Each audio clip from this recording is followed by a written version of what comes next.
Psalm 23 is a psalm that needs very little introduction. It's been a blessing to countless of people over the centuries, and it paints a wonderful picture that the original readers would have been able to relate to so intimately, as it describes God in language and prose and imagery that would have been very familiar to them. And we have these wonderful pictures of the connection between the sheep and the shepherd, the pastures and the waters. But it's not just the similar scenes that we are introduced to. We get some contrasts too. We see the image of the valley and the shadow, and the table and the enemy. And when you come to think about it, it so aptly describes life, doesn't it?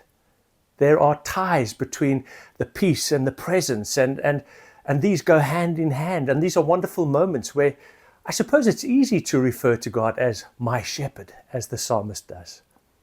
But equally, there are times where the pleasant sunlight of the mountain gives way to the shadow of the valley, and the comforting table of a friend is met by the hateful stare of an enemy.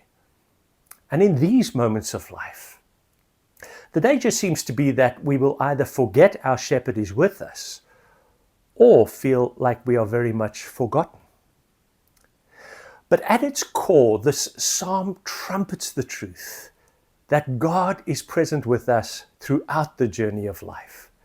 Circumstances may and do change, but God is God, and God is here, and that remains constant. And this is what the psalmist is trying to communicate to us. As I was pondering the psalm recently, a few things jumped out at me which were a great blessing, and I pray that they will be to you as well.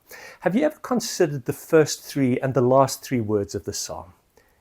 It begins, "The Lord is," and it ends with the words, "The Lord forever." And I think there's a sense in which the psalmist's journey through the psalm of life helps him to recognize this wonderful eternal truth. No matter the season, the Lord is the Lord forever. And this is what the psalmist comes to discover firsthand. In fact, it's as if his view of God grows ever deeper and ever larger as the journey unfolds. W. Philip Keller describes it as follows. He says, "Our view of God is often too small, too cramped, too provincial, too human." And I think there's a lot of truth to that. And I think that's what the psalmist comes to realize as he journeys through the verses of his life. His view of God, beautiful as it is in the opening stanzas, clearly grows ever deeper in the shadows. You see, the psalmist begins by describing God as his shepherd. So he knows what it means to have a personal walk and a personal relationship with God. But even so, he describes God in the third person. Have you ever realized that? "The Lord is my shepherd, I shall not want. He makes me lie down in green pastures. He leads me beside still waters. He restores my soul. He leads me in paths of righteousness for his name's sake." So even in these green pastures and along the peaceful banks of the still waters, the psalmist acknowledges the reality and the presence of God, and that's a wonderful thing. He acknowledges how he is totally dependent on God as his shepherd and his leader and his restorer.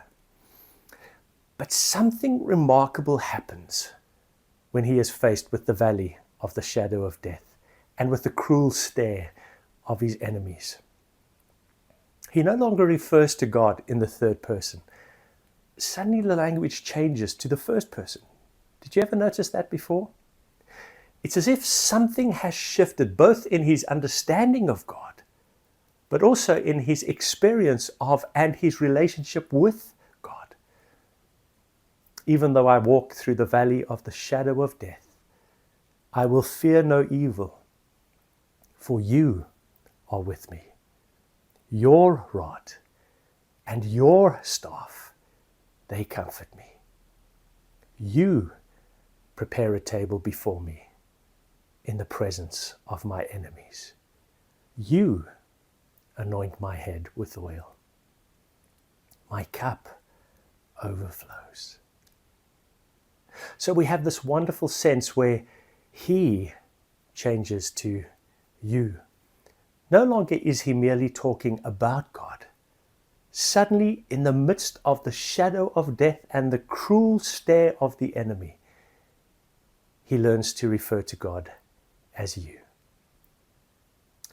And his journey ends not in the pastures or along the peaceful banks of the river, not in the valley of the face of the enemy, but in the place where we are all made for and all called to. He says, "Surely goodness and mercy shall follow me all the days of my life, and I shall dwell in the house of the Lord forever."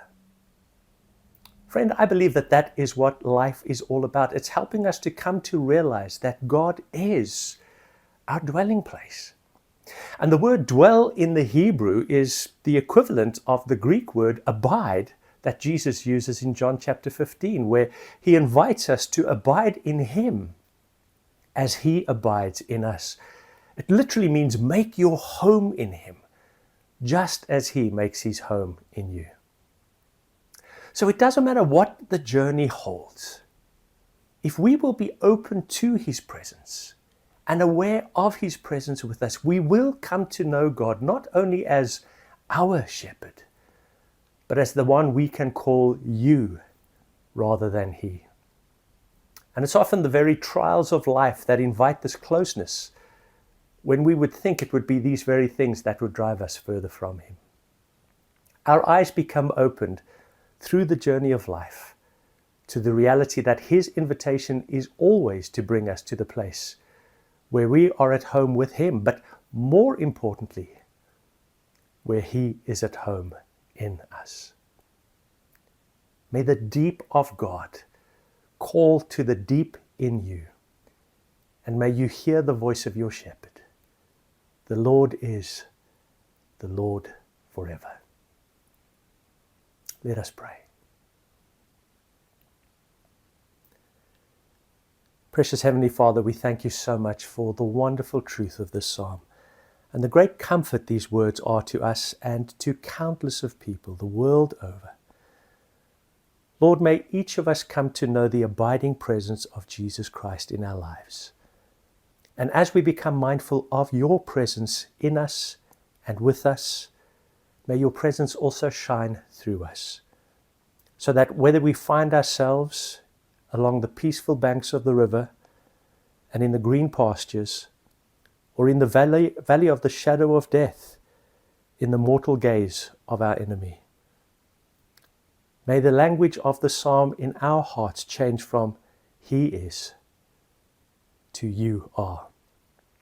And may we discover that the Lord is the Lord forever.